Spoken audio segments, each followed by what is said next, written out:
I heard about one sorrowful news. One of our classmates, that is Kulshrestha, his father has expired because of the COVID. Hope you people might have received the message. We are very much sorry for that. Of course, we are all sailing on the same boat. It's really a tough time for us, for all of us. Yeah, every day we are hearing some sad news. Every day, at least two, three. Very unfortunate. So please keep your spirits high, and you need to be, of course, be positive. Mm, we cannot. Hopefully, this hard times will be coming to an end very soon. Pray for that, and we will try to keep ourselves strong enough for these hard times. So please, you keep engage yourself. Most likely on your studies or another whatever the habits or you are having good habits. So please engage yourself and utilize the time so that we need to just somehow pass this tough times for us.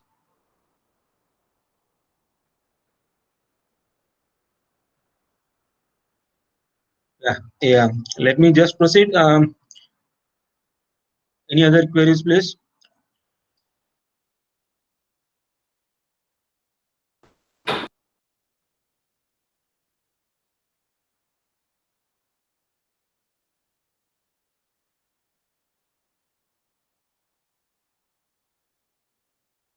Okay.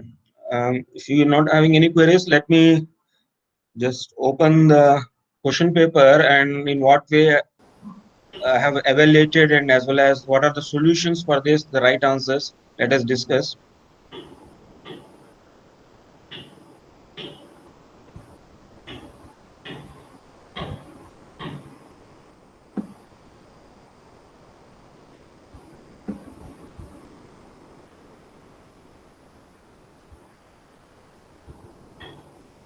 I hope you are able to see the screen, please. Yes, sir.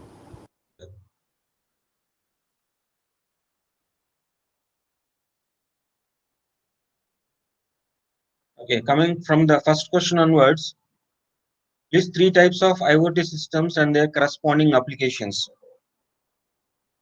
Can anybody at least give the answers now? Of course, the applications people are given, everybody,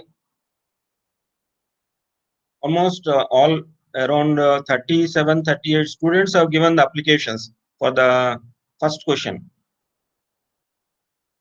But the IoT systems types also, some of them have given, uh, of course, partially correct.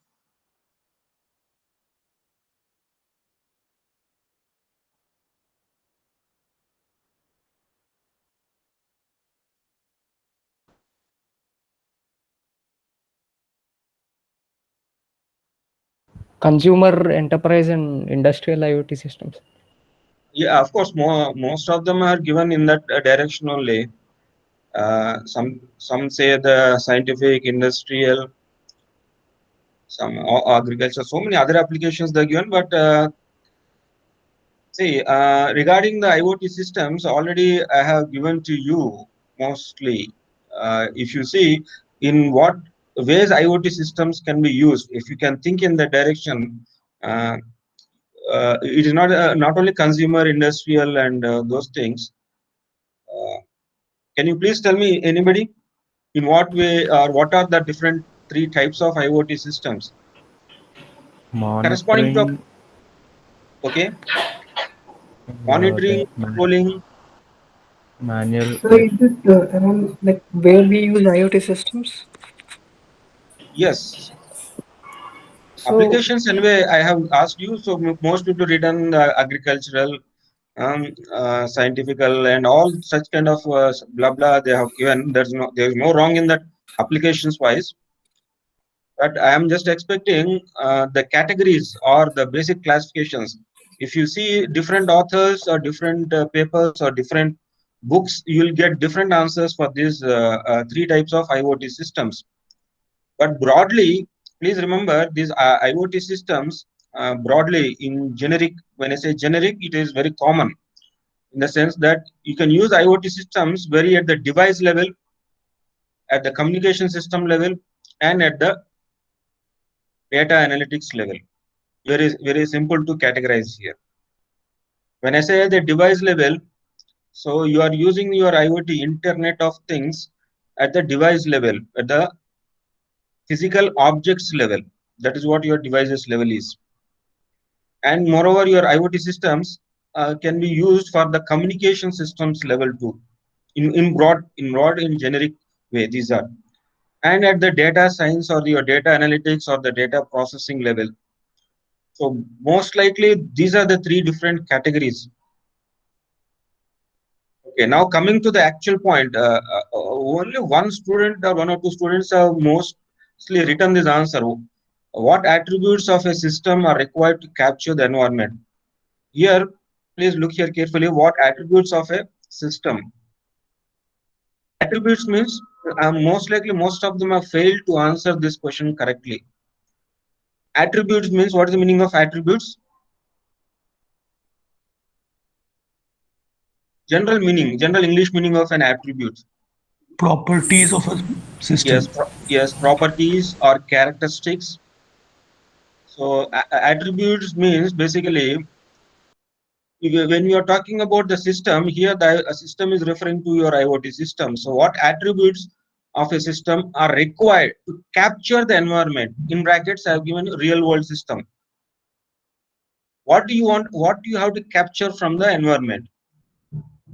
Your system, your IoT system, what it needs to collect the information. Capture means collecting the information. What exactly your IoT system should do?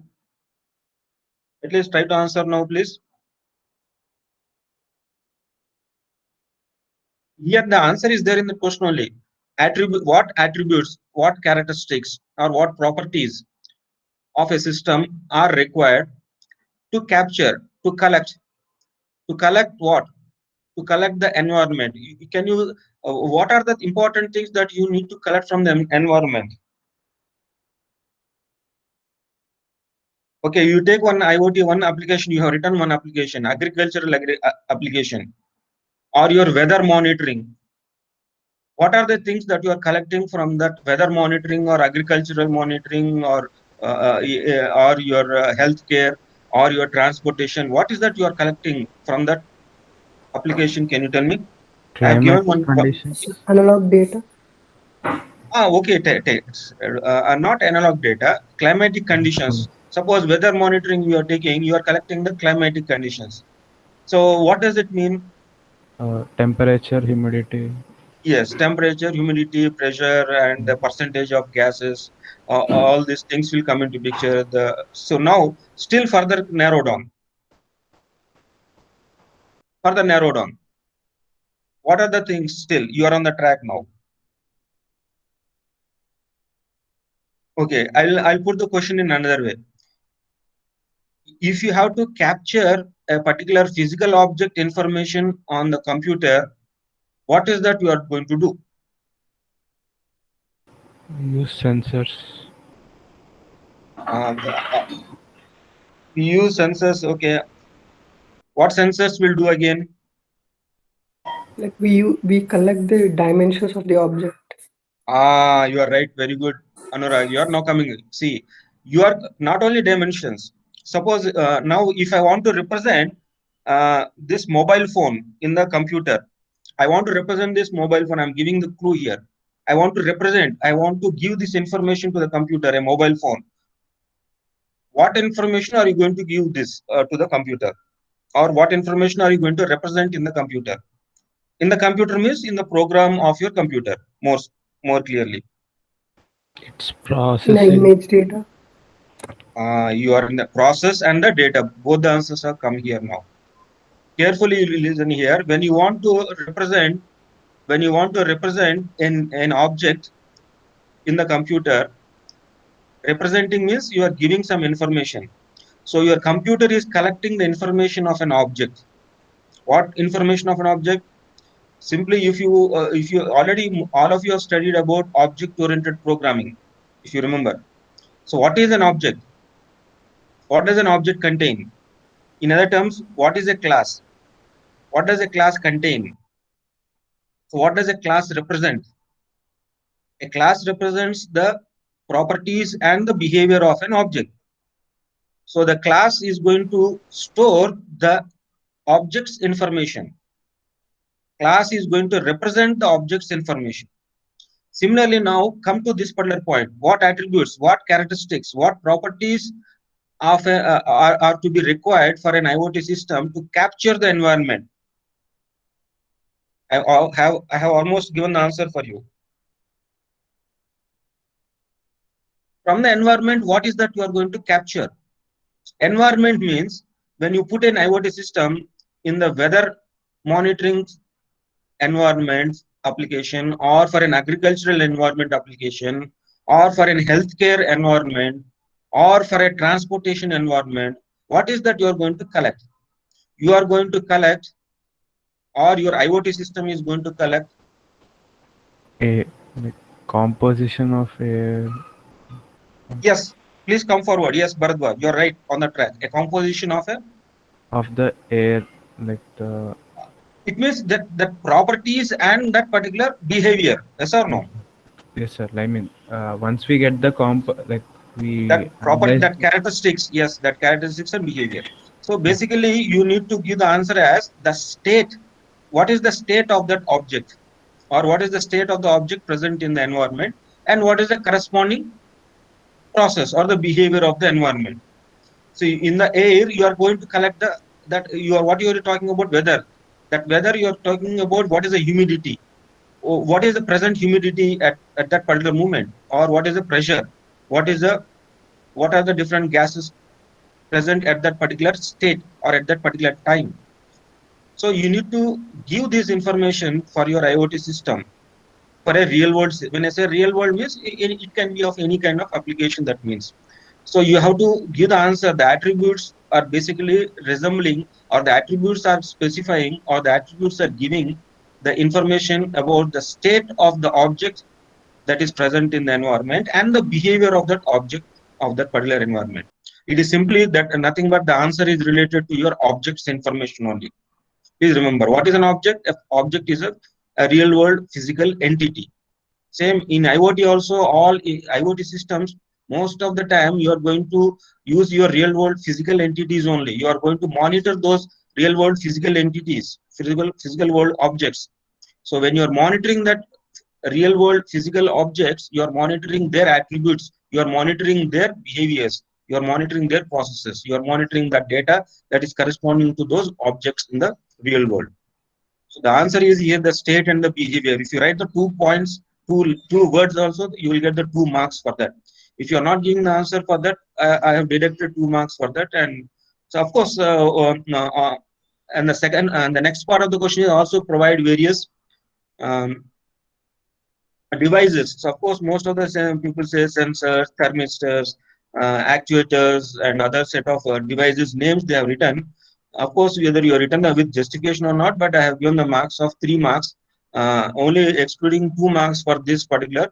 What attributes of the system are required to capture the environment? Because technically, please remember, in IoT, Internet of Things, when you deploy, when you put an IoT system, that IoT system is going to monitor that environment. That monitor environment, which environment? That environment can be pertaining to any kind of application. From that application, what is that you are going to monitor and control? You are going to monitor the object's behavior, or the physical objects, in other terms, the real world objects' behavior and their characteristics. So that point is missing, so that I have reduced 2 marks for this. Okay, coming to the second question, what are the IoT devices that are required for monitoring a moving machine?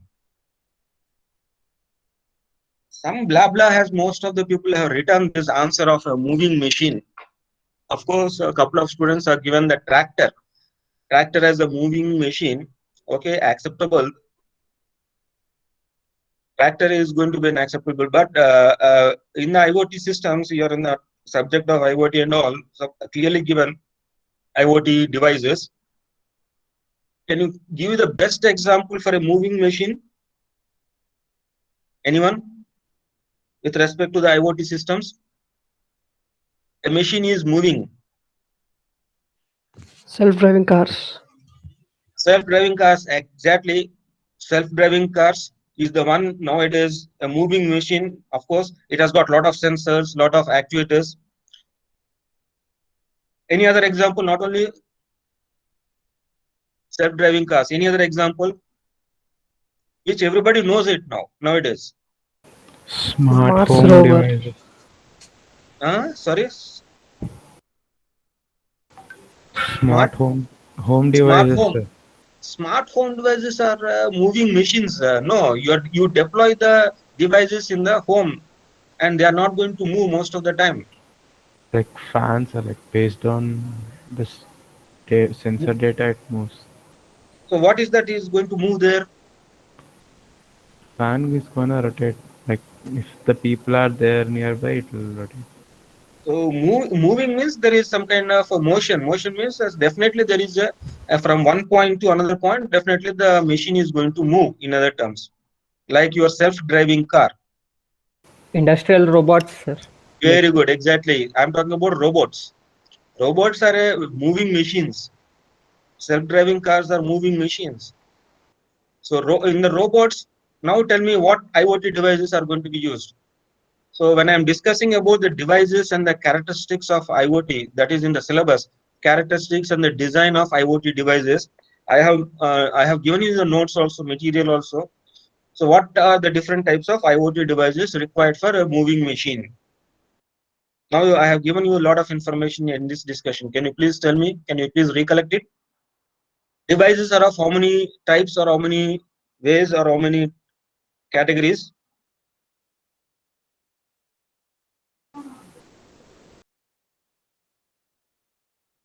Yes, please. Sensors and actuators. Sensors and actuators are devices only. There is no doubt. In that, also there is. I'm talking about the IoT. What are the various IoT devices we have? I think you are not referring to the materials which I have given to you. So let me open this our course material. Just hold on.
Yes, please.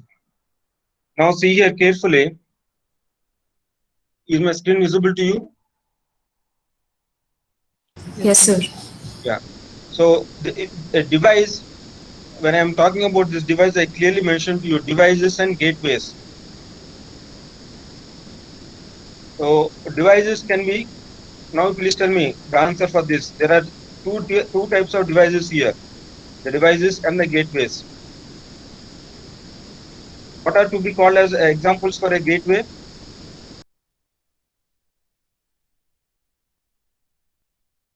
Yes, please.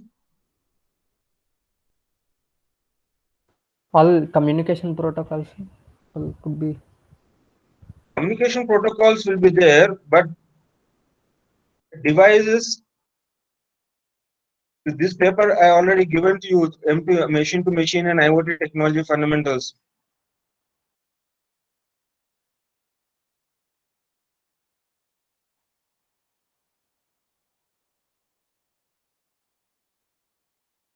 So devices which are very near to the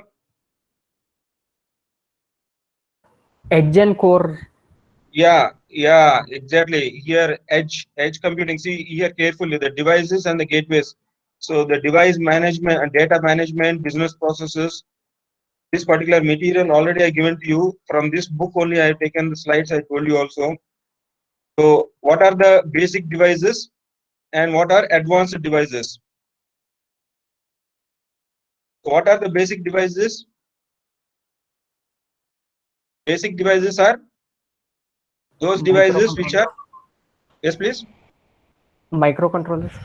yes, your sensors and actuators which support with limited support for user interaction. Those are called your basic devices, your sensors, actuators with your microcontrollers, all those things. What are called advanced devices?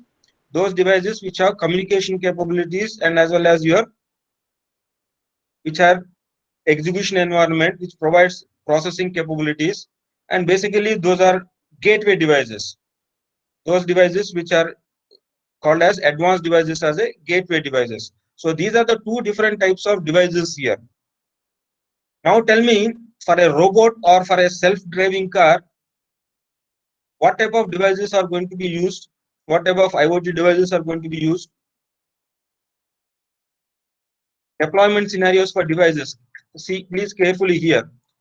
For home alarms, for smart meters, for different applications here, for building automation systems, onboard units used in the cars, robots, and autonomous vehicles. Here it is there actually. Robots and unmanned aerial vehicles, UAV. So the devices and the gateways of today use legacy technologies such as Connect, Z-Wave, Zigwave, and other kind of communication things. So what are basic devices? I have given you explanation of these basic devices, which you the help of microcontroller which have been getting connected and which has got your analog to digital conversion values and the GPIOs. So if you might have read this, at least this notes, you should have got the complete picture about answering this particular question. So the question here is, again I'm coming back to this question. What are the IoT devices that are required for monitoring a moving machine? That answer you are going to get it from here. So you tell me now at least, what are the IoT devices? You require a basic devices or you require advanced devices, or you require both the devices for a moving machine? Hello? Both, sir. Yeah, you require both for your self-driving cars, and for your robots. You require both the basic devices and the advanced devices. Basic devices, your robots also require your sensors and actuators as well as your gateways. Similarly, your self-driving cars also require your sensors, actuators, and the gateways. So you need to tell about what, again, the question contains, the question has got the two parts here. Of course, three different parts are there in the question. The question has got, the first part is, what are the IoT devices that are required for monitoring motion? If humans were to be monitored, what type of devices are required? and justify the best architecture to realize the ambient existing living environment. That is the second part, with appropriate communication protocols. This is the third part. So now coming to here, the IoT devices for requiring monitoring a moving machine like a robot or a self-driving car, you require sensors, actuators, and your gateways. And most of the students have given some kind of sensor names and actuators names. Of course, not exactly specifying what a moving machine is. Without specifying the moving machine, in general, they have written the sensors, actuators, and like that. Of course, the general, I have given a partial marks for that. But if you are very specifically given, along with the communication protocols, that is what is needed here for the, okay, coming to the humans what to be monitored. So I have given the slides related to this. If you see this sensors and actuators, this I have shown you this slides. This is, I told you, I have done my research work in this and with these sensors. Basically all these examples are meant for what? This is IoT based home monitoring system.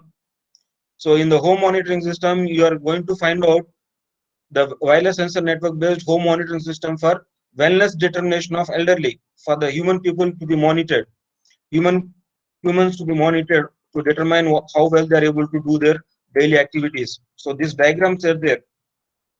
So here what type of devices are required here, what type of sensors, and what type of devices in basic devices or your advanced devices here. This slides is related to that particular question only. The answer is related to this. Here it is clearly given the Zigbee based wireless sensing units plus the microcontrollers. So the Zigbee communication protocol is used here. Similarly, a mobile phone sensor for your monitoring the home. So this answer is related to this particular slide which I already given here. If humans were to be monitored, what type of devices are required to justify the best architecture. So you already studied what are the different types of architectures. So what architecture are you seeing in this particular diagram? Can you tell me what architecture do you see here?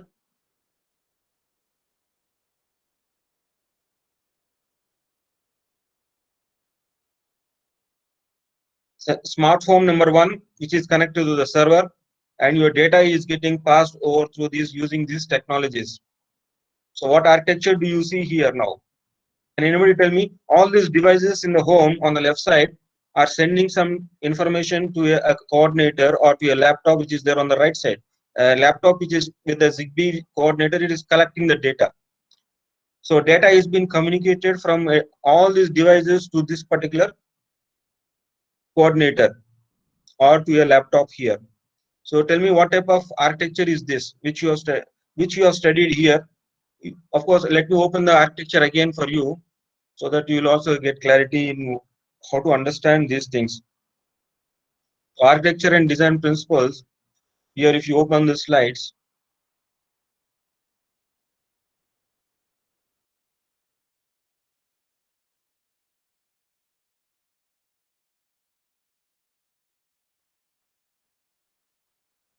so here machine to machine IoT standardized architecture is this.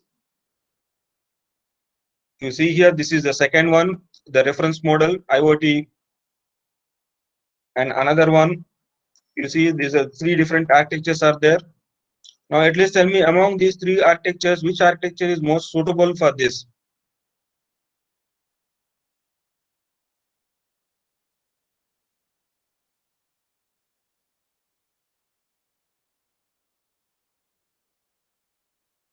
Hello.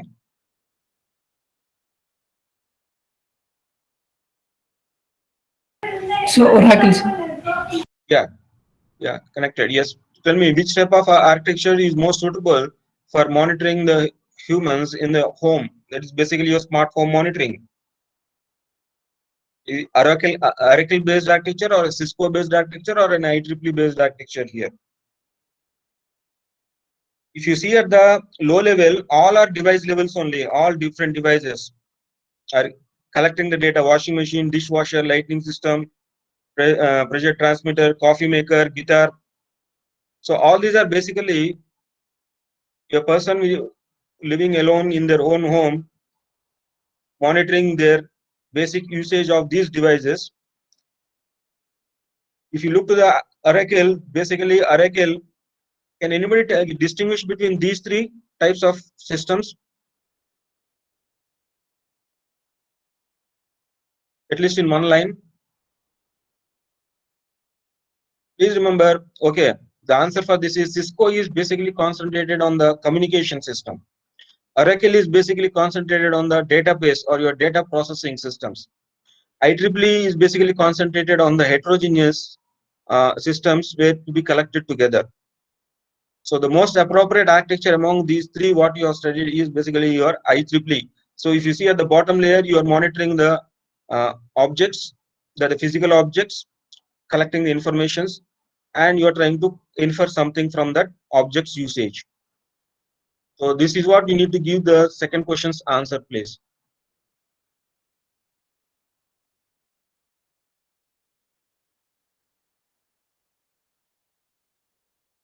Coming to the next question, the third question, only very few people have attempted this, and few people have, among them, few people are on the right track, but I could not give the complete marks for that. Because again, the justification is not being provided carefully. So during the interaction, I clearly told, in our home, you have different manufacturers are there who manufactures different lights, different electrical items such as your lights, your fans, your non-electrical items such as your tables, chairs, your objects. So how these electrical items or non-electrical items which have been manufactured by different vendors, each vendor, whenever you try to, if you are buying a Philips smart lights, they will give you a mobile app for you, or the mobile application, or some kind of application, so that they can monitor and they can control those physical objects which are being deployed in your own home, either through Philips, or if you go to another company. Nowadays Samsung, different devices are there, different applications, different mobile apps are giving. So each one of you, if you are deploying, suppose 10 different companies objects in your own home, you have to deploy 10 applications and you have to play with those 10 applications. So it will be very much difficult for us to maintain all these things for each and every object that you're using, and you want to automate those objects with your IoT applications, then it will be very much difficult. So this results in a huge inefficiency, as each vendor has to perform data collection and transmit to the own cloud server of their own. So based on your study, so based on that three architectures which I have given to you now, advise an apt IoT architecture to deploy an IoT based smart home application and provide justification. So now tell me, which type of architecture is most suitable if you are playing with this heterogeneous and interoperability. Please remember, these are the two important things. When I given this question, different vendors producing different IoT devices, it implies that they are heterogeneous devices.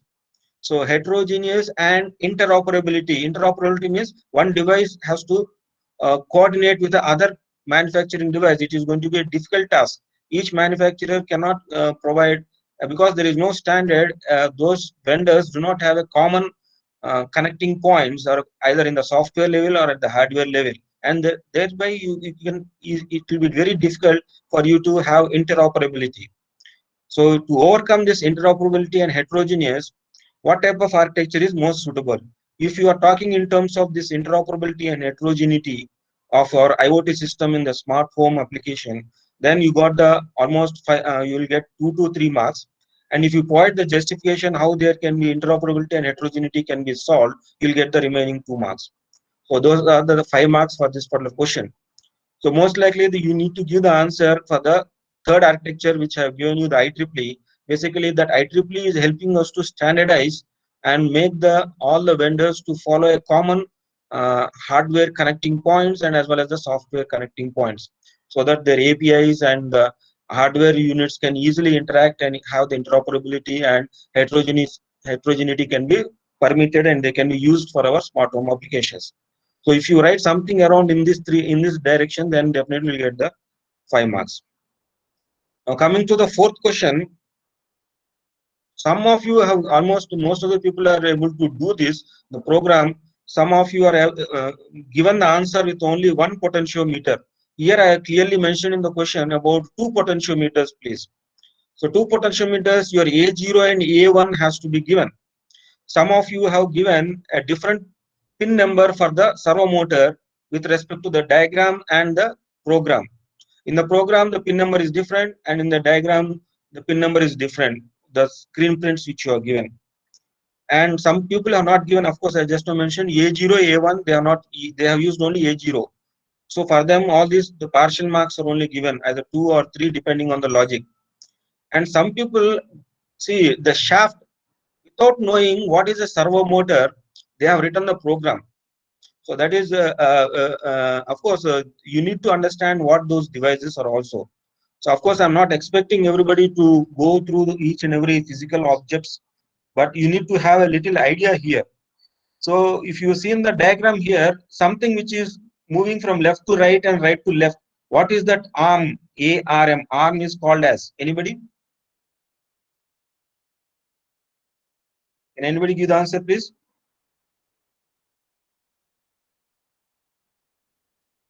Hello?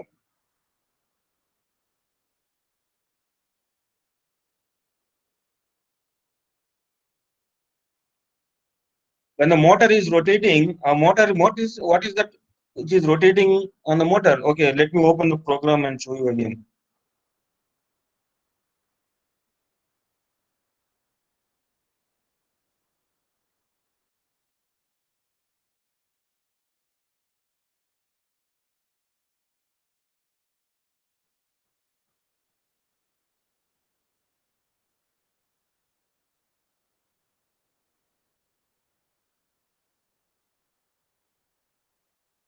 Hello, am I audible to you? Yes, sir. The shaft in the motor is rotating, no sir, like once. That's what some people don't know what is a shaft again. That is the problem here. So they just simply written the right as 180 degrees and another right with 0 degrees. So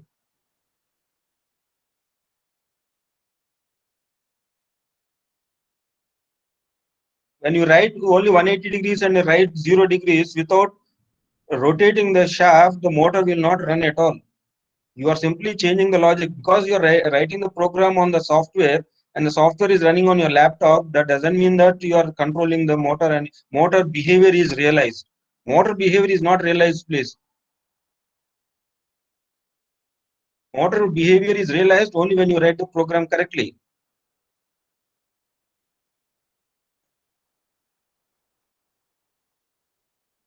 I think my Arduino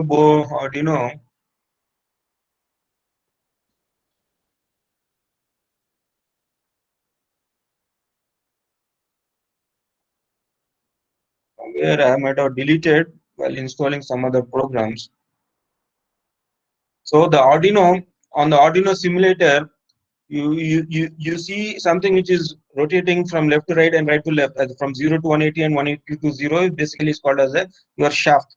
So that programming logic, if it is missing, I might have not given the marks. So until unless you don't, the question itself is you need to make sure that you are going to rotate that, and only rotate only with when both the potentiometers are high, it has to be rotated to the other side.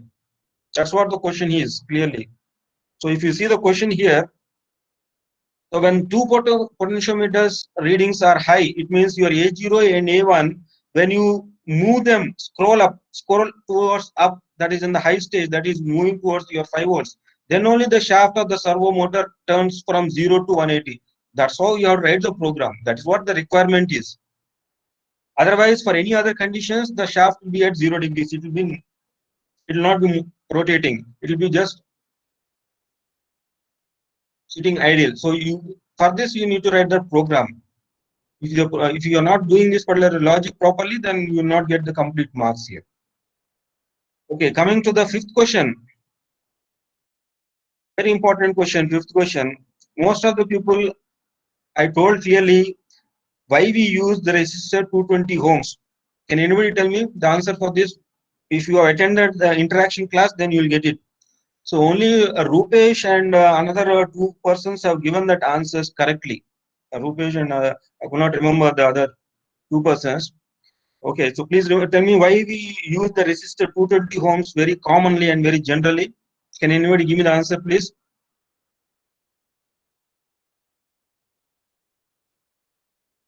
Why 220 ohm resistor is very commonly used?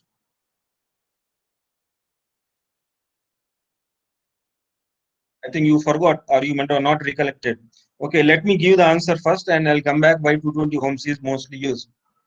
So please look into my recording. Definitely, you will find that answer for this. The question here is: consider a circuit as shown below with the forward voltage of 2.2 volts. The forward voltage, it means, see, from the plus side, your 3.3 volts is going, and your current is going to a particular device which is there. It can be any device here, a box which is given here. So when the voltage is going through this box, some certain voltage is already been consumed, or it can be resisted, and that after resisting, your voltage is moving to this particular LED. This is the symbol basically related to your LED. So your anode and the cathode with the two arrow marks basically. So now coming to this point, what is the forward voltage? The forward voltage is 2.2, but the given voltage is 3.3. When that is moving through this particular block, that block is basically a resistor. You have to keep it. You have to keep a resistor here. Otherwise, if you give this 3.3 volts to this LED will be burned. It means high voltage is given to this. It is not going to be permitted. So assuming that you are giving the forward voltage is 2.2, and the 10 milliamps of current is flowing here. So here it is in voltage and milliamps. Please remember this. So if you are coming or you are coming to a solution with a resistance with the ohms, then this milliamps has to be converted, or your volts has to be converted to millivolts. Then you need to come to ohms for the further conversions. So either one has to be converted here. So either 10 milliamps to be converted to amps, or 2.2 volts has to be converted to your millivolts. Either one, you know how to convert into milli. So here, suppose your 10 milliamps is converted to amps, it will be coming to 0.01 amps. So 0.001 amps. So now here, what is the voltage that you get it here? It is not 2.2 by 0.001. Please don't misunderstand that. 2.2 by 0.01 is incorrect. By simply specifying this 2.2 by 0.01, and you are getting 220 ohms. That is not the correct way. Your given voltage is 3.3. From that, the remaining voltage that you are going to flow into this after consuming the forward voltage is 3.3 minus 2.2. That is equal to that divided by your 0.01 amps. You give the corresponding resistor, and the resistor is not 220 ohms. The exact calculation of resistor is not 220 ohms. So it is basically around 110 ohms. You will get it. But this 110 ohms, you don't use it in the practical scenario. These 110 ohm resistors are not commercially available. You will not get, if you want to buy it from the simple market, means in the commercially available shops, you will not get 110 ohms, 100 ohms. So the next available after your 75 ohms is your 220 ohms, commercially available resistors. That's why you can give it 220 ohms, so that it will not harm anything to the LED. That resistance is very high. They compare to the required resistance value, but of course you are going to minimize little bit current, but nevertheless your device is not going to be spoiled, or device is not going to harm. It is not going to be fired up. So that's why we keep 220 ohms as a common thing, because it is not commercially available. But the actual resistor value for this problem is around 110 ohms only. If you calculate that, that's what the question is. Of course, design a freezing circuit after identifying, I told clearly, after identifying the proper resistance. So the exact resistance is 110 according to this problem. If you give that answer, you'll get the complete 5 marks. Otherwise, you'll get the partial marks only. And what are the other components? This is basically your LED and the resistor here in this particular from this diagram, and you need to write the functionality. It can be made on, or it can be made on and off. Whatever the functionality you give it, that is acceptable. That's what, but the question point here is whether you are able to find out the appropriate resistance or not. And this explanation also I have given to you during my interaction with you when I'm discussing about Ohm's law V is equal to IR formula when it is getting discussed. So please refer to that particular video. So these are I have given the evaluation. So only 2 students, one is Anurag Kaddi and another student paper. I could not open that. So except those 2 students, all other students evaluation is done. So after this class, I'll complete those two. Those two people can also see their marks. So if you have any other queries, please let me know now. I think Ajit is online now. Yeah. Ajit, are you online? Yes, sir. Yes, sir. So will you be able to present it, the LoRa today? Or on, Yes, sir. yes? If I can, you just continue. I'll tell you like what time I'm ready with. Okay, so right. Yeah, I'll yes, continue. You make it ready. Then if it's possible, okay. Otherwise, you can go it in the next class. Okay, okay. Today I can show you. Yeah. So that how this the evaluation is. I hope you are having some clarification. Still, if you're not clear, please let me know regarding that test one evaluation. Sir, I didn't get my minor one marks, sir. Just now I told you you are not submitted on the Moodle. You have sent me through email, I think. Like I was in Windows, so I couldn't go back to Ubuntu and submit, sir. Like it would be after 11 if I go to Ubuntu. So I submitted via mail, sir.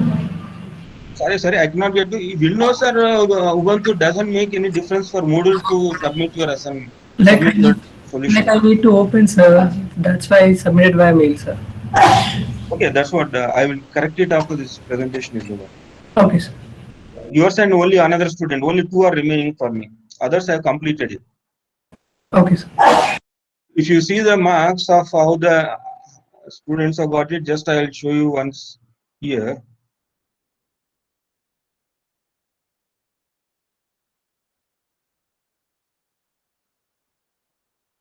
So here, 37 students have submitted it, and another two students are there which I need to give evaluations. So don't look to the 45. There are some students who are evaluation is not required. One PhD student and two MTech students and one staff member. Around 4-5 members are just they are just a participant of this course. They are not going to be evaluated. So so 37, 38, 39 have already evaluated almost. So if you see their so the marks are given here. You can see their marks.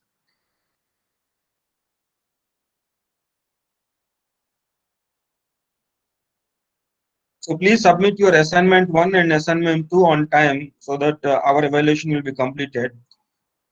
So here on an average, the average mark for this is 13.16 out of 20. So for this out of those, and another two students are pending. So other than that, that is the marks.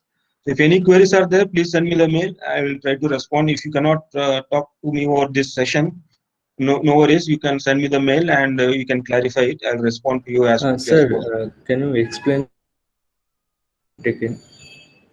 Yes, Subham, please tell me what is that? That forward voltage concept. See, forward voltage means the voltage which is going further. The meaning of the forward voltage is the voltage which is going or moving further after a particular device or a component is being considered in the circuit. So in the circuit here, what is the circuit? We have a small circuit here. So actually the voltage is coming from 3.3, the battery there. And you can see the arrow mark here, and it is moving further from this particular resistor. It basically you keep a resistor over here now in this box. You have to replace this box with the resistor, and that value which is going towards this LED. So this what will be the voltage that you are going to get it here to this LED. That is the most important thing that you require here. If you put a resistor, how much voltage you are going to get it here.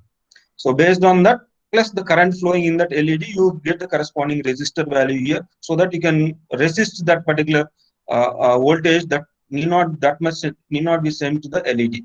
That is the meaning here. So forward voltage means that voltage value that LED is getting, right? Yes. Okay. Sir, can 110 ohms be achieved through parallel connections of two 220 ohm resistors and connecting that block to a series to this LED? Yes, so that is a different way of connecting it. Different way of you are making two 110 resistors to have 220 ohms, right? Your idea is to have Uh, two 110 resistors with to Yeah. obtain 220 ohms. Yes, sir. So But like on the board, how will we connect it? see, you need to on the board. How will you connect? Means you see, you know what is parallel and serial connections. Yes, sir. So you need to put it on the breadboard only. I connect those resistors parallelly, and either you are serially. Serially means you are not summing up the values. You are parallelly. You are going to sum up the values.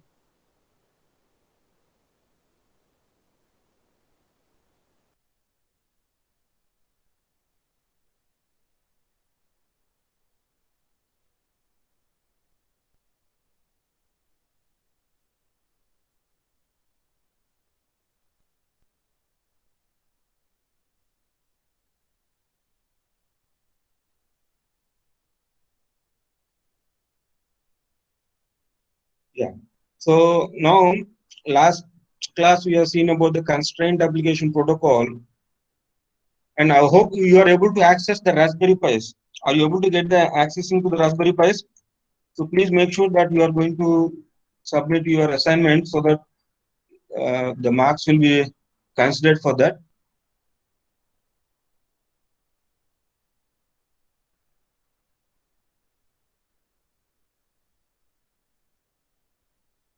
Yeah, now this, yes. So most likely from morning 8 to night 9:30, this Raspberry Pis will be on. So please utilize this connecting to this Raspberry Pi and uh, designing and developing a GUI using Python for your to store the temperature and your humidity locally. That is one exercise. And after sending it to the ThingSpeak cloud, you need to subscribe to that. So I have given you only publish, so I'm asking you to subscribe. So there are two exercises for the assignment too. So for that, you need to access Raspberry Pi. Those who are not having Raspberry Pis, please do accept this and try completing the programs as quickly as possible so that we will wind up the session. Okay, now moving forward, Zigbee for IoT. Last class we have seen the LoRa. LoRa stands for, please recollect the last class discussions. LoRa, what is the abbreviation for LoRa? Long range. A long range. So what technology has been used to have data communication with this long range protocol for your IoT systems? What type of technology for data communication at the physical layer? Yes, please. The technology used for data communication using LoRa protocol at the physical layer or the physical medium, that is at the wireless medium, is CHIRP, chip technology. So what is that chip technology is? What is that chip technology do? CHIRP, chip technology. Usually you will have frequency or amplitude or phase modulations for your data communications over the wireless. Yes, please. Sir, actually, there is a problem in the device I'm finding right now. It's not being able to successfully burn the thing. So, if you do not mind, can we demonstrate it in the next class? Yes, please. Okay, okay, fine. In the next class, I'll show it at the first go only. Okay. Okay. Yeah. So let us come back to this. So whenever you want to communicate data wirelessly, so we use certain kind of technologies or the certain techniques. So one such technique is called amplitude modulation. You are modulating the data that is to be carried on the signal waves is being modulated so that it can go for a very long distances. That is amplitude. Whereas you can make the frequency distribution, or you can make the phase shift of that particular signals for carrying the data from one point to another point. But there is a problem with amplitude as well as the frequency modulations with respect to the IoT devices to have communication. So what is the problem is? Can anybody tell me? Or what are the limitations of this AM and FM for your IoT devices communication?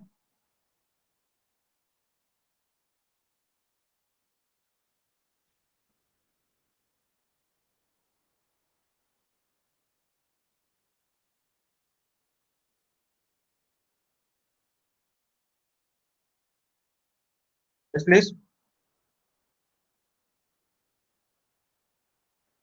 So what is this diagram is giving to you? The meaning of amplitude, the meaning of frequency, and the meaning of phase shift keying. So at least by looking to the diagrams, can you tell me IoT devices to have communication for IoT devices? Devices means machine to machine communication. Can we use frequency shift keying or frequency shift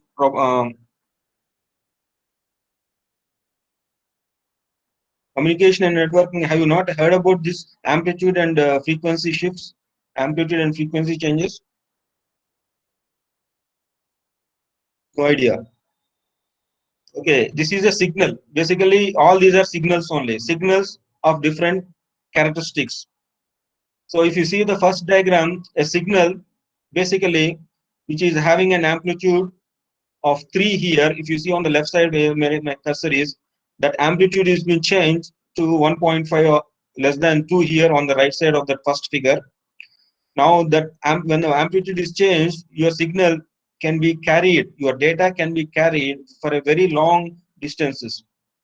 Whereas in the second diagram on the right side, a signal which is having a certain frequency, if you see the frequency is here. So what is the frequency here? Frequency means, what do you mean by frequency?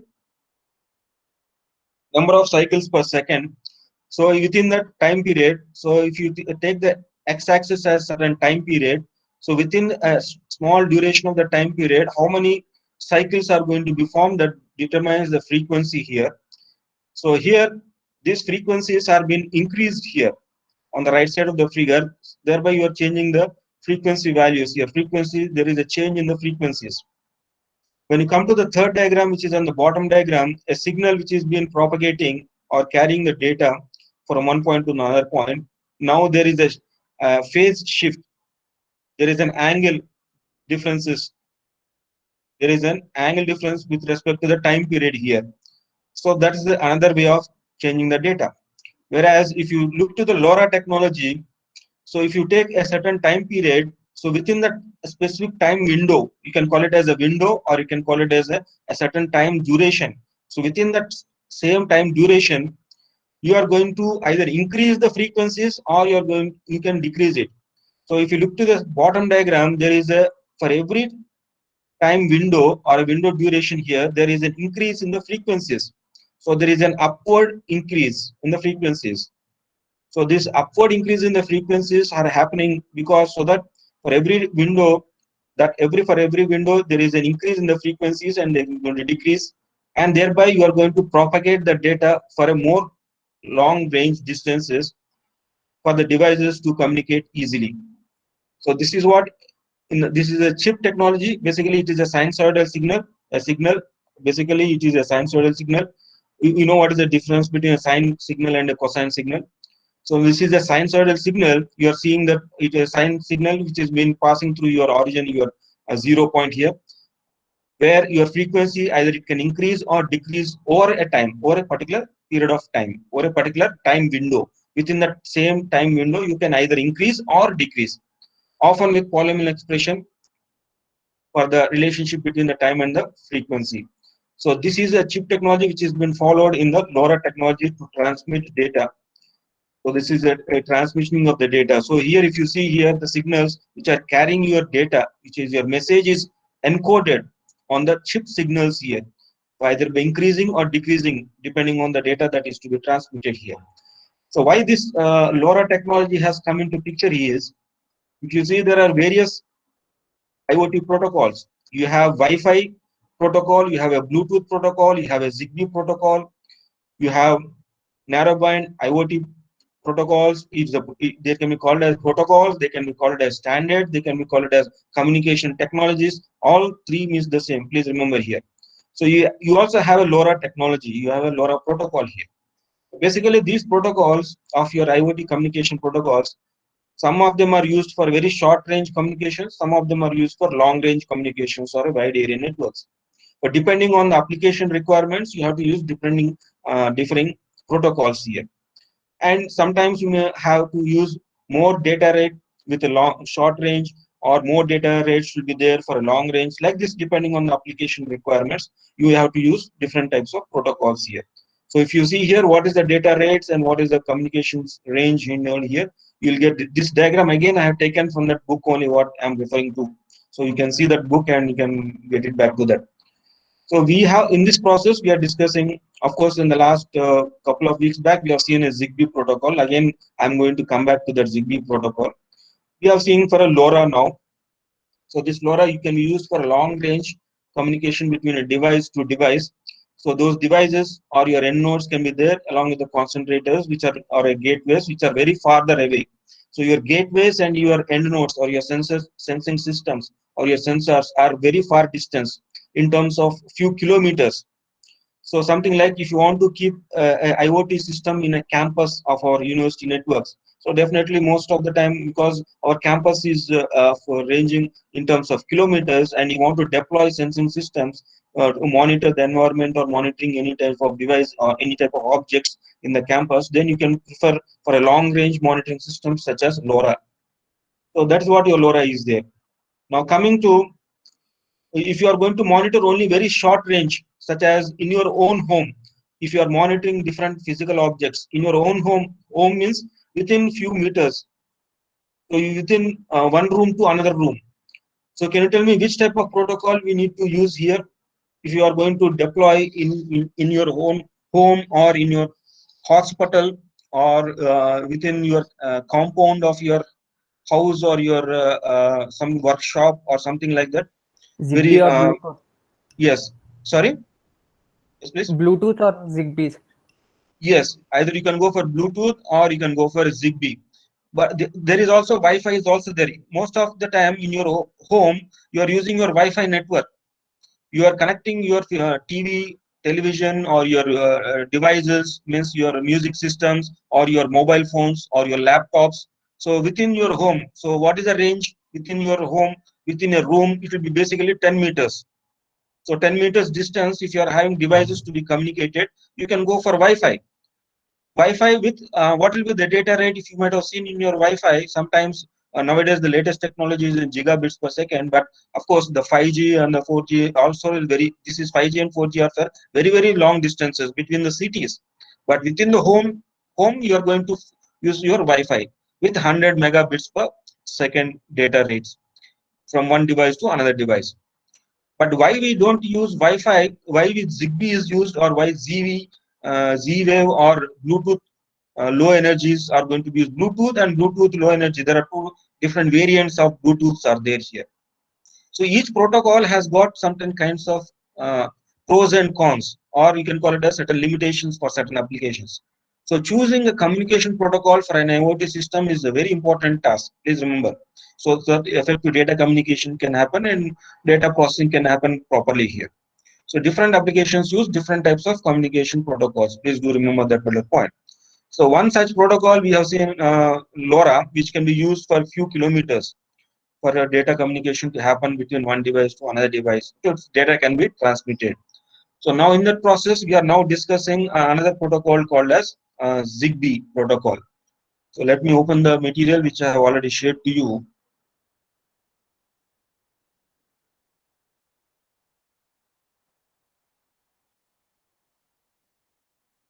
So Zigbee is the standard name. Please remember, Zigbee is the standard name, but XB, here if you see the XB is a one company called Digi, which manufactures these radio communication modules. So they have given their radio modules as XB, but the protocol, the protocol is Zigbee protocol is followed, and the standard is IEEE 802.15.4. Basically, that is a standard number, or the IEEE standard, which specifies a communication between two devices. So if you see here, this is what the IEEE 802.15.4 is the standard number, which basically commonly called as the ZigBee protocol. Whereas for the Bluetooth, IEEE 802.15.1, that is the standard number. Please remember, the standard numbers are very important for everybody to understand or to know these things. And for Wi-Fi, you have IEEE 802.11 dot. It can be 1, 2, A, B, C, D, E, F, G, H, I, G, H, N. Different, again, substandards are there for a Wi-Fi, most of these things. And you also have certain WiMAX also. Again, it also comes under the 802.11 with substandard numbers. So if you see the range of data communication for ZigBee, we use within ideal. These are all ideal values. Please remember, when I say ideal means theoretical, but in practice, in reality, this will not. This will be lesser than the actual things. Means lesser than the theoretical values. Whatever you are seeing, this is the industry which has given. Means the company which is manufactures them, they give this, but in practice, you will not be getting these actual values. Means these values will not be supporting your applications to perform in this manner. That is, of course, it is a practical considerations that you need to consider.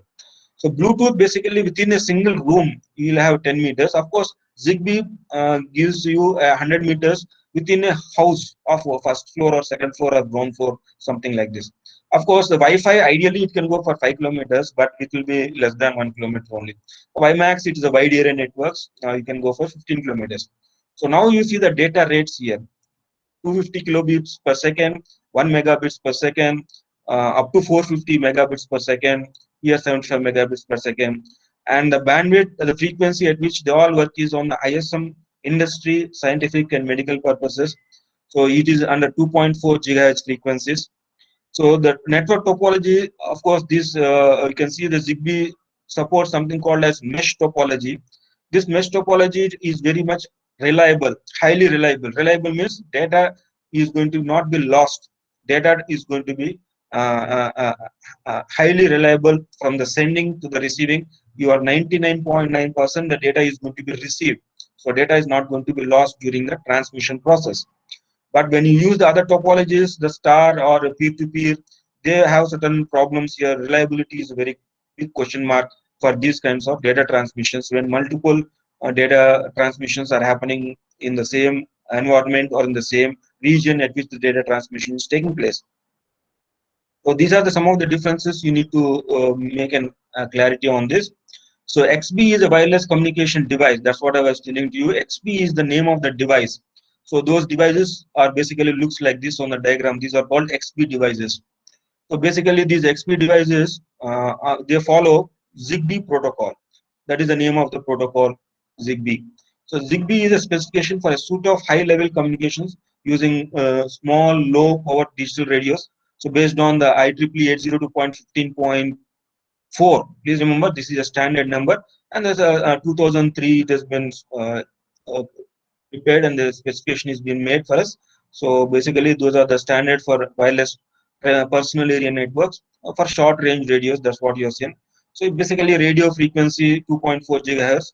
So applications that require low data rate, which are less than 250 kilobits per second, and battery life should be more, so that sensing systems can be provided more energy and more lifetime will be there. And for secure networking, you can use this ZigBee protocol. So this is what the low power sleep modes. These ZigBees can be made as they can be made as idle, or it can be made as a sleep mode when there is no data transmission to be done, so that you can save some energy for those sensing devices. So you have multiple antenna options. These are basically low powers, long range variants are also available in today's technology.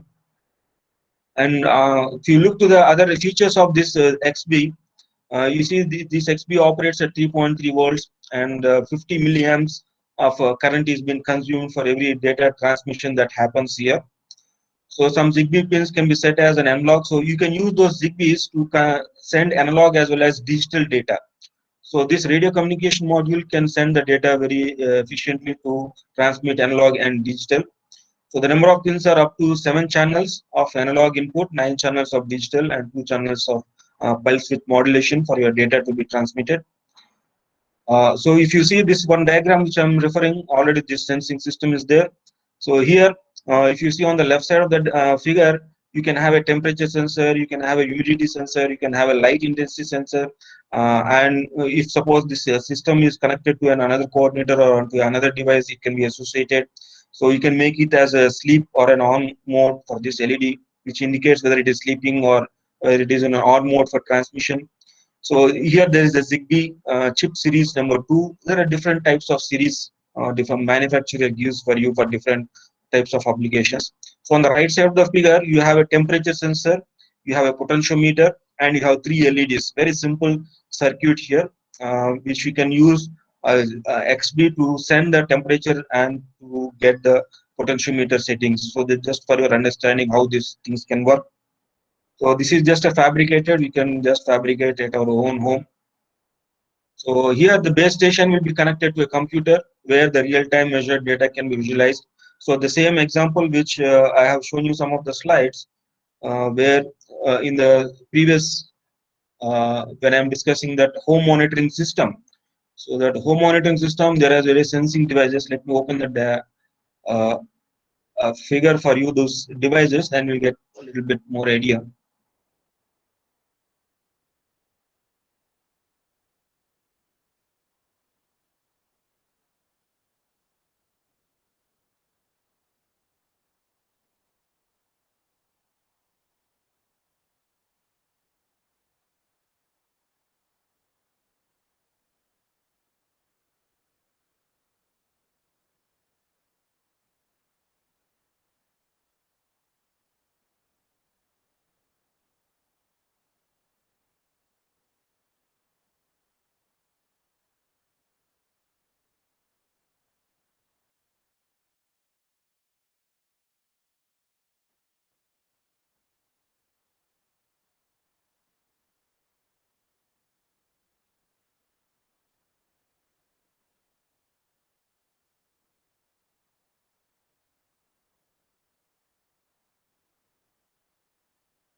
So if you see this home monitoring system, in this home monitoring system, you see various devices like your room heaters, your toasters, your microwaves, your bed monitoring, television. So these all devices, whenever they are switched on, it means the devices are in on condition.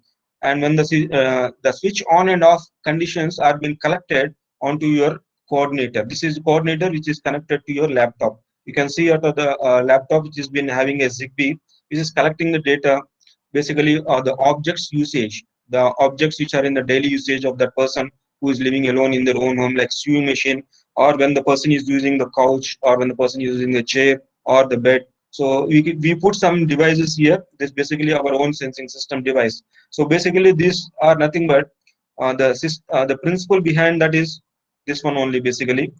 So you are going to collect those through, these are the principles. You are collecting the analog data as well as you are collecting the digital data from those devices, and that data is being passed on to the coordinator. So that coordinator is called as a base station. Please remember that is a base. These are the other names for this. And this network among these devices, if you see the network which is being present, the network which is established for these devices is basically the network which is established between these devices is a mesh network. Mesh means you basically you'll have a hops. So these are all devices placed in different rooms in the home. It is not just all placed in one particular room. So here there are around 5 rooms are there. In each room you have different devices. So the data that is transmitted from one device to another device, basically you have a hop. From that hop you are going to transmit to another device here. So that is what the basic. So when you have maximum, you have around 2 to 3 hops depending on your number of floors and number of rooms here, so that the data is definitely reached to the coordinator and the data is not getting lost. That is the advantage of having the mesh networking rather than a star topology. There is no star topology here. Please remember, Zigbee follows mesh topology, and that mesh topology guarantees the data that is being transmitted across the network, the wireless sensor network. So that is the important information that needs to be made a clarity for you here. So in order to set up that wireless sensor network, so these are These are the mesh network together to stream the data to a base station radio. The network topology of the sensing systems follows in the designs is basically, that is a topology you can see here.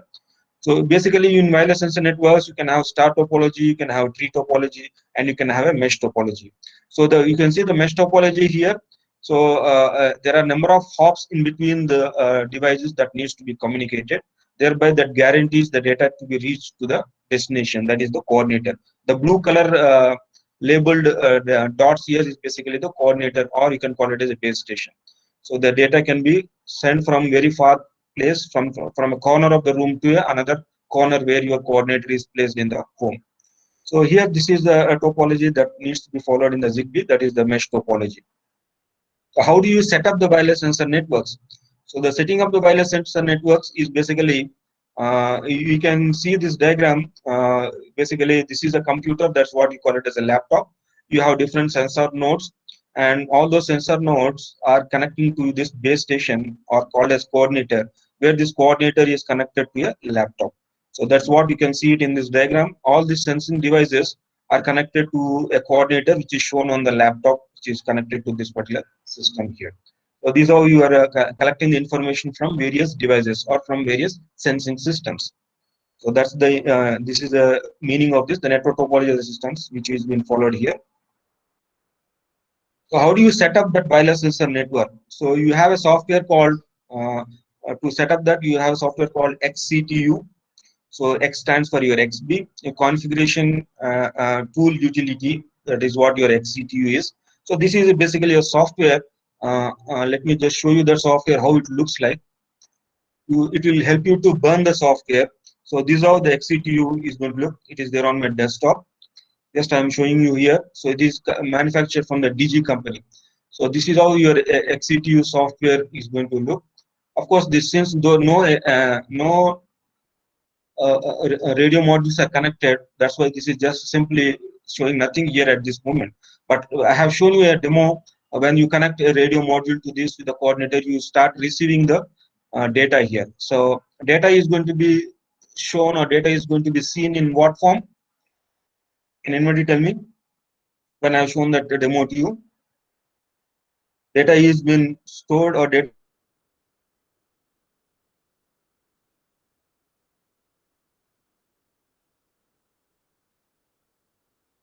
Please remember, always in hardware communications, the wireless systems communications, not only in ZigBee, in your Wi-Fi or in your Bluetooth, most of the time in your LoRa also you'll have the hexadecimal data communications. If you want to have a data transmission in another form, you can write a program for that. But basically, the hardware level communications go through your hexadecimal form.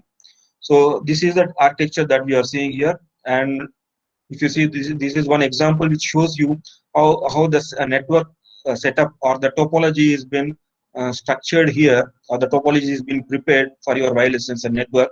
So a ZigBee coordinator connected to your computer using this, from where you are receiving different sensor data, which can be analog data. So the analog data here is, here on this sensing device you have TMP35.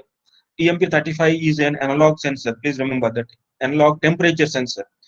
So if you are getting the output from this analog temperature sensor as an analog data form, then how the data is getting stored here? Can anybody tell me? Can analog data can be stored on the computer? No, sir. Yeah. So then ADC should happen. ADC, who is converting that? Who is converting that ADC value? ZigBee coordinator. Yes, the ZigBee, not the coordinator here. This XB, which you see it on the diagram itself, the fabricated sensing system, that XB has got a internal microcontroller is there. So you need not have an Arduino board here. Please remember, this chip, that XB chip itself has got a communication protocol with ZigBee plus the internal microcontroller is there. So here the TMP35 analog data is converted to a digital, and the digital data is sent to this coordinator in the form of hexadecimal values. And the coordinator collects these hexadecimal values, converts to the decimal values, and the decimal values are getting stored in this particular computer. You can see there is a graphical user interface which shows you the collection of those particular data. So in order to set up this wireless sensor network, So I have given you some of the steps here and some of the components required. Of course, you may not have these components with you, but maybe whenever you come to the lab or whenever you can see these particular ZigBee components and you can understand it more clearly. But in this lecture, you just try to understand basic idea about how the things are happening on the wireless sensor network with ZigBee here. So these are the steps which have been performed here. So basically, these steps are related to how do you configure a communication module for your data transmission. So you use the XCTU program. So once you start the XCTU program, you can select the modem type, and the modem type is XB24. There are different things. So you need to set up a coordinator that needs to be connected to the laptop, and this wireless sensor network has to be established. So you will set up a PAN ID. That PAN ID is 1234 or whatever the PAN ID you are going to set up this. And once the PAN ID is set up, this is how the PAN ID you are going to set up: personal area network ID. So a network ID is been set up on the XCTU. Similarly, you need to set up the baud rate. Here you can see there is a 3 which indicates the BD indicates the baud rate. Then you can make the sleep mode also for the XP. So this, you are configuring this ZigBee as a coordinator, and you are setting the corresponding values, and you are making the ZigBee to configure to act like a coordinator.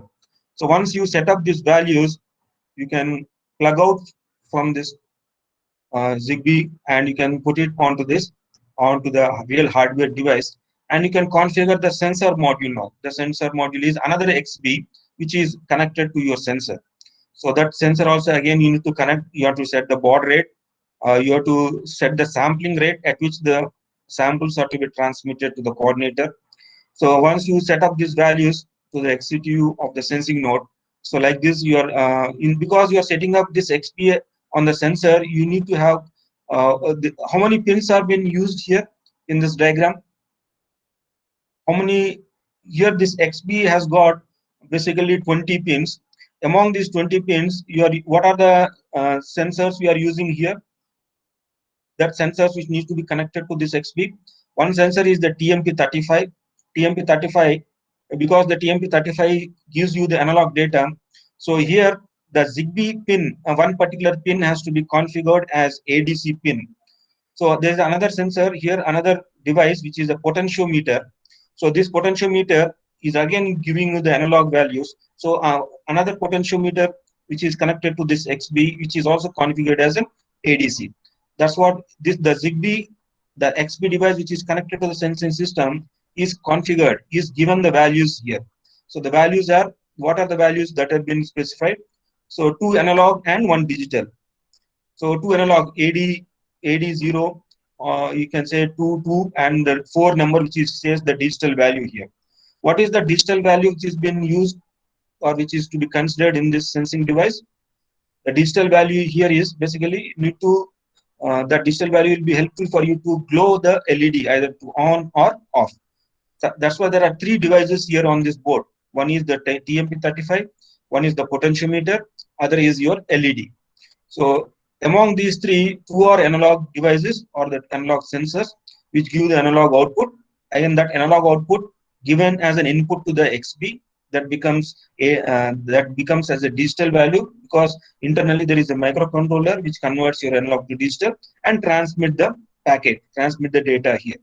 And there is one digital signal is required for making the LED to on and off. On and off means only either 0 or 1. That's why this LED has to be made as 0 or 1. It's a digital signal. So there are 3 components here. That's why you use 3 pins of XB. So those 3 pins of XB are configured, and those 3 pins of XB, like this, 3 pins are been configured, 2 as analog pins. So pin number 20, pin number 19, and pin number 18 as configured as digital.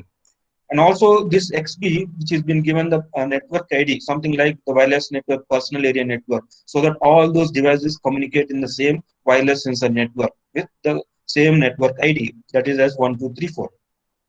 So there is one more important information in the configuration. You need to give the sampling rate. So the sampling rate here is 20 milliseconds. Can anybody tell me what is the meaning of 20 milliseconds sampling rate?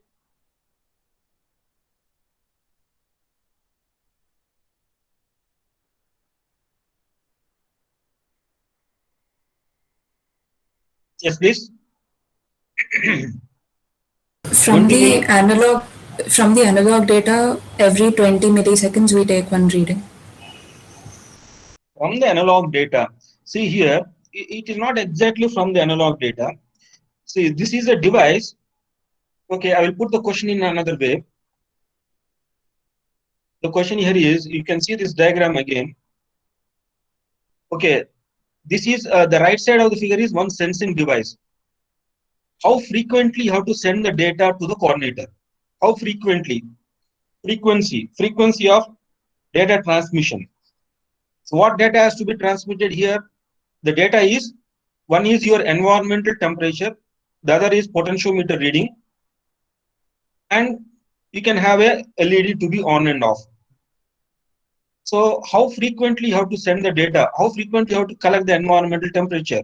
It means for every second, or you want to send the environmental temperature to the coordinator. If this sensing device is placed in another room and this coordinator is placed in another room, so then the temperature in that particular room number 1, are you going to monitor for every second, or are you going to monitor for every minute, or are you going to monitor for every 5 minutes or 10 minutes or 15 minutes or 1 hour or in a day? Can anybody tell me what will be the optimal? Well, it need not be optimal. What will be the best way to collect the data from a room if you want to monitor the room temperature? Are you going to monitor for every second, or are you going to monitor for every minute, or are you going to monitor for every 5 minutes or 10 minutes, or are you going to monitor for every hour, or are you going to monitor only for 1 day? Every day once you are going to collect the room temperature. So what will be among these options, which is the most appropriate or most apt one?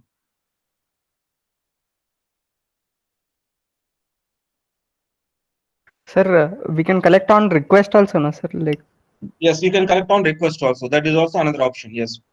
uh, Most likely in every second room temperature does not change. Please remember, either if you put a AC in a room, and if you make the AC to even the room temperature to come up to the AC temperature reading, it will take some time.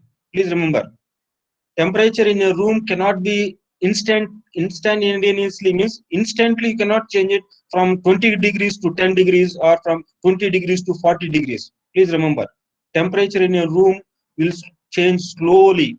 So for every second, there is no requirement of monitoring. Please remember. So most likely in your home, in the morning time, the room temperature is going to be different. Of course, in the afternoon time, the room temperature is going to be different. Of course, in the evening time, it will be different, and in the night, it will be different.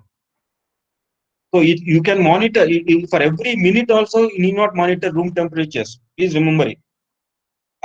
Practically, every hour you can monitor it at least. In an hour, definitely there will be change in your room temperature. So either you can monitor hourly, or you can monitor at least once in 2 hours or once in 3 hours. So every hour or every minute, rather, you need not monitor it. Please remember that. So here in this example, what we are discussing here is how frequently you are going to send the data. That is what I'm asking the question here. Of course, if you send the frequency to be of, or the sampling rate to be of, if you send the sampling rate to be of 20 milliseconds, it means what is the frequency of that? That's what my question here is. So here I have given you the sample rate. The sample means the analog value which has been sent from your sensing system to the coordinator. From your room, your sensor which is placed in a room is going to send it data. The temperature of that room is going to be sent to a coordinator which is placed in another room in your own home. So how frequently are you going to send? In this example, I have given as 20 milliseconds. What does the meaning of this 20 milliseconds is? That's what my question is. 20 milliseconds, please convert it into hertz. 1 hertz is equal to how much? 1 hertz means 1 cycle per second. 500 words. What 500? hertz. 500 1 hertz. by At 20. 20 milliseconds means 500 hertz. No. No, your calculation is wrong. This is milliseconds, please. Okay, that is question number 1. Question number 2.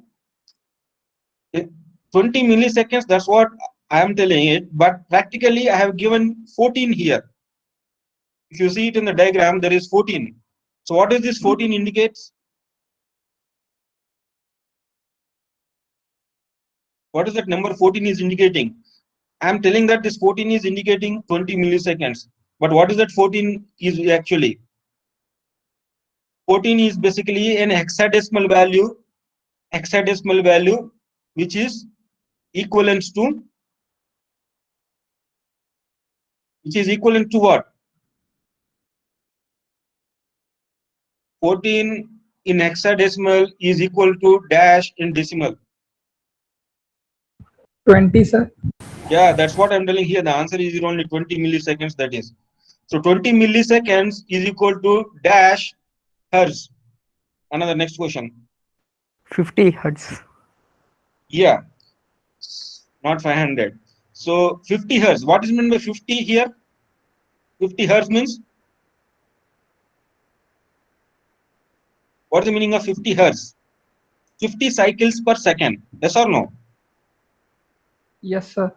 Yes, 50 cycles. What is a cycle here? That is one sample. So in 1 second, how many samples are going to be transmitted from this sensing device to the coordinator? 50, sir. Yes, in 1 second, please remember, in 1 second, you are going to get 50 samples. That is the meaning here. But actually, ideally, this is not correct. But for you to understand, I am giving some values for you to have a clarity here. So if you get in 1 second, if you are sending 50 samples, in 1 minute, how many samples must be received by the coordinator?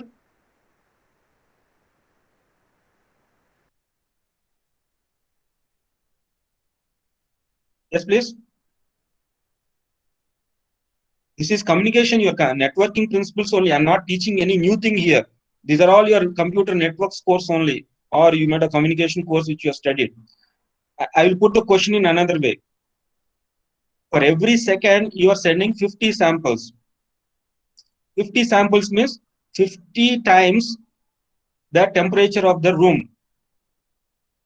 Why do you require this many number of times? That is a second question. You may get it, or if you do not get it, but think in the direction. I will give the answer for you in the later stage. But first, assume this is one example for you to understand. So in 1 second, you are sending 50 samples. So in 1 minute, how many samples are you going to send? 3,000, sir. Yeah, 60 times 50. Yes or no? Yes, sir. Yeah, okay. Yeah, 60 times 50. So that is in 1 minute. If you are sending in 1 minute 3,000 samples or that many number of samples, in 1 hour, how many samples you are going to send? Again, multiplied by 60. Yes or no? Yes, sir. Yes, in 1 hour, you are receiving that many number of samples, some X number of samples, assume 60 times 50. Yes or no? Are you getting this point? The number of samples that are transmitted if you are sending 20 milliseconds or your 50 hertz frequency. But do you really require that many number of samples to send only temperature monitoring in a home? No, sir. No. Very good. The answer is no. But why do you require that much of frequency to be sent? Can anybody tell me? Okay, now I will put the question by showing you this diagram again. Now look to this diagram again, all of you. How many devices are there here on the left side of the diagram?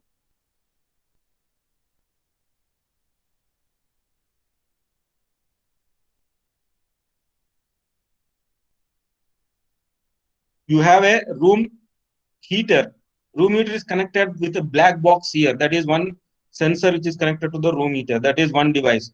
You have a toaster, again connected to another black box. This is another sensor. You have a microwave, which is also connected to another sensor. This is another device, which is there in the kitchen. Some are there in the kitchen, some are there in the hall, some are there in the bedroom. So here in different rooms, you have different devices.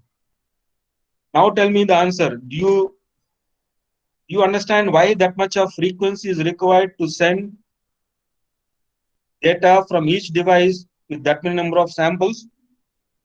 What is the reason behind to have that much of frequency rate or the sampling rate? What will be the problems associated if you are not sending? If you are sending only, suppose whenever the device is on, then only you send the data. Okay. At the same time, if multiple devices are on, and if all samples are coming to the coordinator at the same time, the coordinator will not be in a position to receive all the data correctly. Please do remember this. Most of the time in the communication system, because of the interference, because of the collisions, because of the congestions, because of the various network issues, your data is not going to be received all the time. In spite of having the reliability of having the Zigbee with the mesh network, also you will have certain losses. Please remember this. That is what in practice. That's why we set up a high frequency rate here. Of course, what is the most optimal frequency rate? That is still a research question. It is a research question. It is not a solved question. So for different types of applications, we use different sampling rates. Please do remember. That is one of the important technical points that we need to understand at this moment. Okay, of course, for your practice purpose, I have just given you a sample here. So once you connect and once you configure those systems, your data transmission takes place. Like this, you can see on the XCTU, so your hexadecimal values are coming. These hexadecimal values, what you are seeing is basically nothing but your packets of information. That packets which contain your sensor data in the particular pin which is connected to the Zigbee. So what is the packet structure, or what is the data transmission, the frame structure? You can call it as a frame here by the XB module by the Digi company which they are given. The frame structure is like this. So if you see here, what is this frame structure? So the frame structure always starts the starting delimiter. Of course, 0x stands for your hexadecimal notation. The starting delimiter is 7E. Followed by the next 2 bytes gives you the most significant byte and the less significant byte, which constitutes the length of the frame or the length of the packet which is getting transmitted here. Followed by the frame data. The frame data contains your API identifier, and followed by the command data, the pins which are transmitting your sensor data, on which corresponds to your digital as well as analog data. That is what your frame data is. And finally, this frame has got a checksum. What is the purpose of a checksum in the frame? It's for error handling. Yes. So because you are receiving so many number of frames at the coordinator, you are receiving so many number of frames to check whether the received frame is error free or not.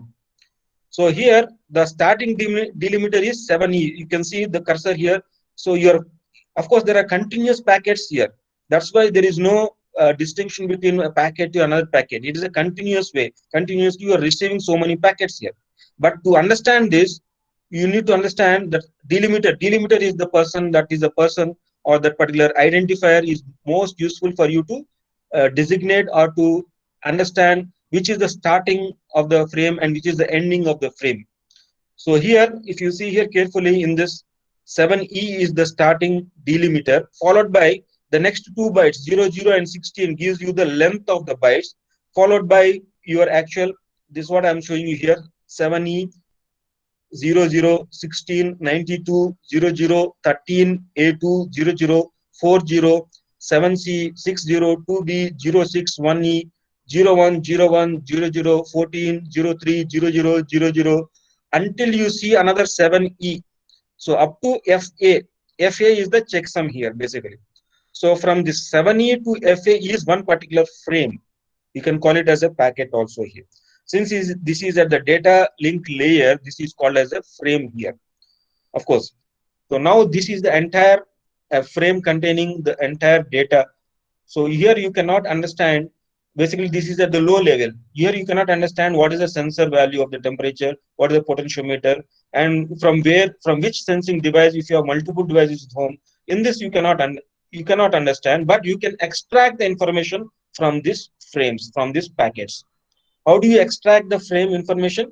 By understanding the actual frame structure. This is all the frame structure, which is already standardized. That's what the ZigBee standardized is. The ZigBee has been a protocol which has been standardized for your short range communication, which is in the home, and which for your reliable data transmission and all. So if you see in this one, again I have given you 7E is the start of the API command, the starting delimiter, followed by the packet length, followed by the API command, and followed by 0013A2004076602B, which is the source address. It means this frame is coming from a particular source or from a particular device. So every device has got a MAC address. Please remember it. So here in the ZigBee, if you see in this diagram, the ZigBee is nothing but a physical object. This physical object has got a MAC address. You know what is a MAC address? The hardware address.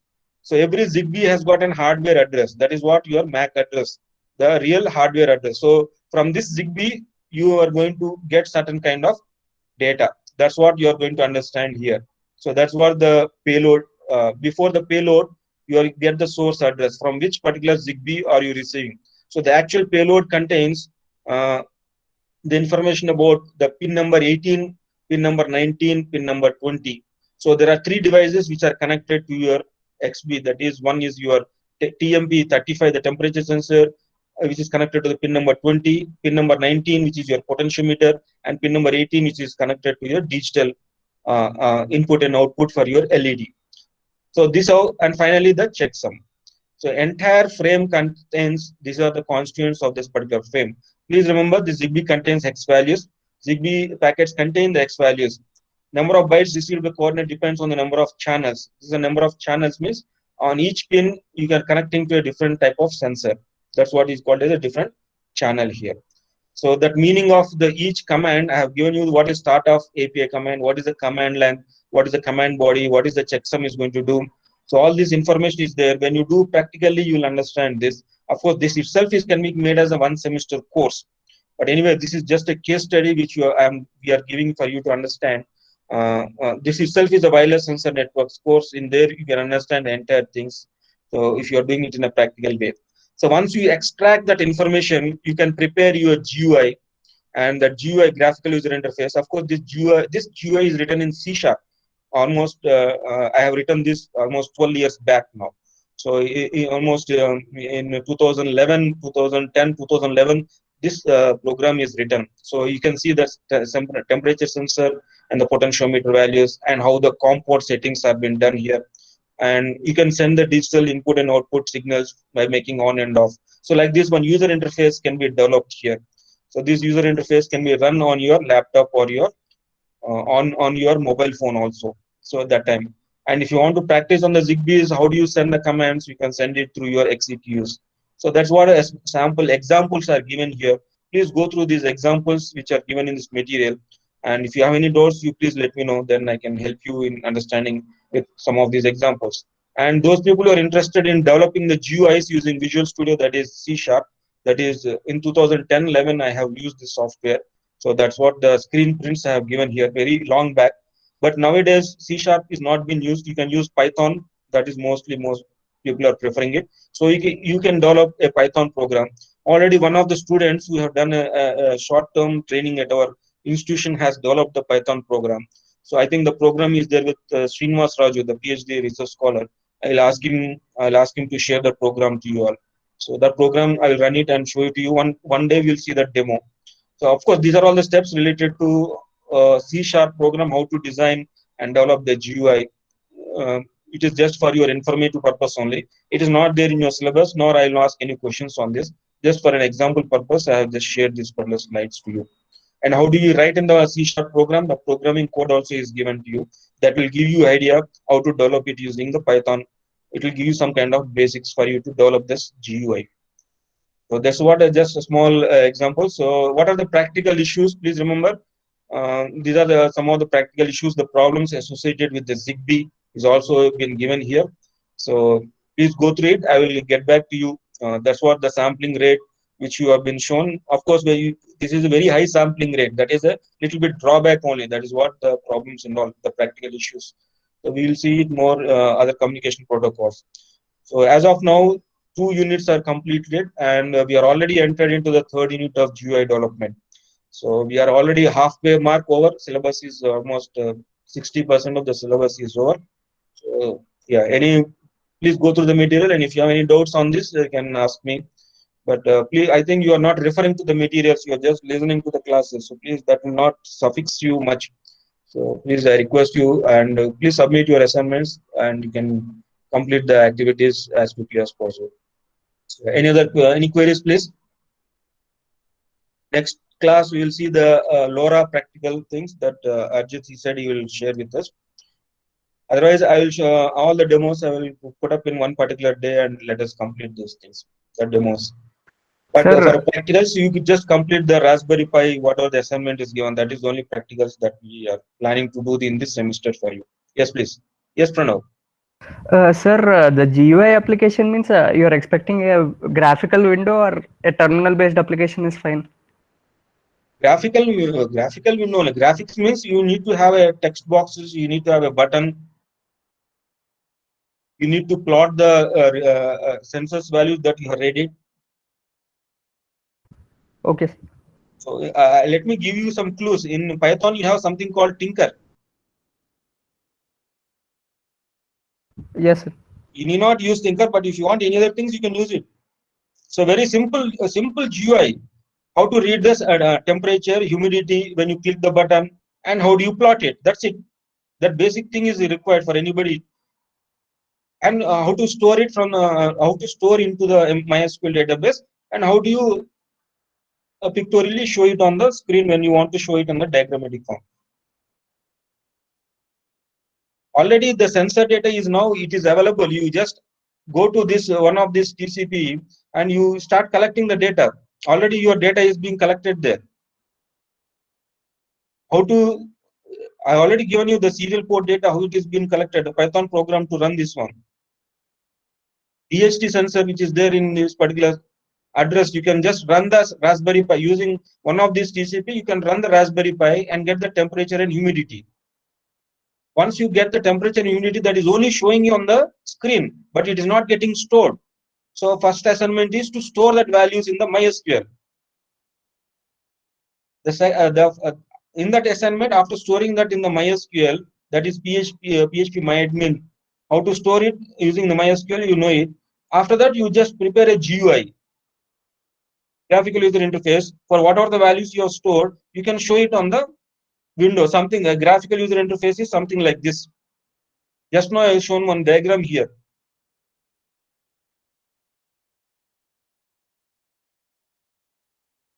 Like this, you can see, I can just show you one small diagram like this. Temperature sensor, humidity sensor, and put some graph, one button for the graph and button for the exit. Can you just put some 2 text boxes, and one for temperature, one for humidity, one for clicking the showing the graph, and one for exit the GUI? Your GUI should be like this place, at least. Sir, what about the ThinkSpeak Cloud one? Only publish is required, sir, or like? Publish is already done. Yes, sir. So we should subscribe and show it on terminal. Yes, that is one another question. There are 2 questions in the assignment too. One for subscription, like you need to subscribe it and show it on your own user accounts, and the other one is this GUI. Am I clear to you? Yes, sir.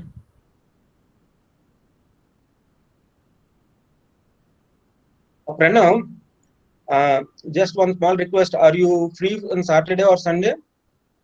I'm free on Sunday, sir. Yes, sir. Yeah. Can we discuss about the Flutter on Sunday for some time? Yes, sir. Have you done any programming on that one? Because I'm doing one application on that one. So I may request for some help from you to do some tasks, 1 or 2 tasks. I will not take much of your time, but I like to just do by you. That's what.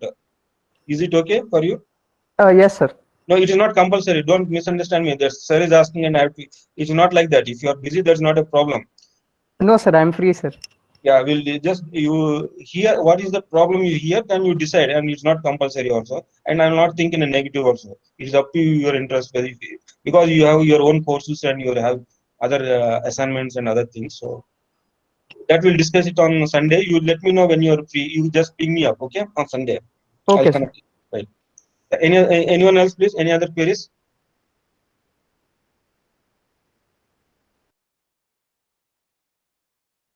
Yeah, please take care of yourself. And of course, the marks are given to you. You can improve it further. There's no doubt in that. I know you can improve it because this is a new course. We might have not spent much time on this learning, but definitely this is very interesting course, and it will be useful for you in one form or other in your career in the later part of your life. Anyway, please take care of yourself. First, please give priority to your health and your family members, and please stay safe. Do not move outside for simple reasons. Keep yourself engaged for small activities. Do not worry about these assignments and the test. Please do not worry at all. This is just for you to keep engaging only things. The acquiring the knowledge and the skills is most important, and that will definitely help you for your career. Please do not much pressurize about, even please inform your friends they are absent also. Do not worry. Maybe the administration will take some appropriate action for this, for those students who are absent for those assignments and for the test. Yeah, that we will hear it later, because I cannot give any decision. I'm not in a position to tell you anything about that. But please do not worry at all. That much I can tell you. Just relax, keep engage yourself. That's all, and be positive.